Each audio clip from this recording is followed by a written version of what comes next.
July August গণহত্যা মামলায় সাবেক আইজিপি চৌধুরী আব্দুল আল মামুন, সেনা কর্মকর্তা জিয়াউল হাসান সহ ৮ পুলিশ কর্মকর্তার বিরুদ্ধে ২ মাসের মধ্যে তদন্ত প্রতিবেদন দাখিলের নির্দেশ দিয়েছেন আন্তর্জাতিক অপরাধ ট্রাইব্যুনাল। এই মামলার পরবর্তী শুনানি হবে ২৮ এপ্রিল। আব্দুল্লাহ আল মামুনকে ২৩ ফেব্রুয়ারি জিজ্ঞাসাবাদের জন্য অনুমতি দিয়েছেন ট্রাইব্যুনাল।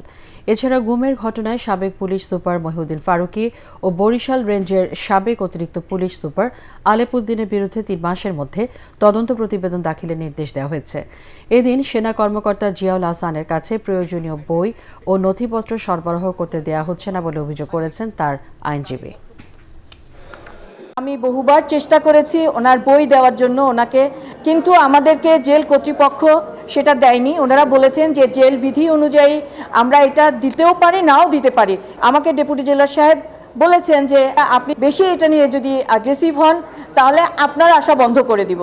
কোনো কারা কর্তৃপক্ষের কাছে আগে তাকে রিকোয়েস্ট করে বলতে হবে আমি এই জিনিস আসামির কাছে দিতে চাই। যদি কারা কর্তৃপক্ষ সেটা রিফিউজ করে, তাহলে যদি সেই রিফিউজালটা এই মামলার সাথে সংশ্লিষ্ট হয় তাহলেই কেবল ট্রাইব্যুনালে আবেদন করা উচিত। উনি কারা কর্তৃপক্ষের কাছে কোনো রিটার্ন কিছু দেননি, গোপন খামে অনেক কিছু দিতে চেয়েছেন, সেটা তো কারা কর্তৃপক্ষও দিতে পারে না এবং ট্রাইব্যুনালের কাছে এটা চাইতে পারেন।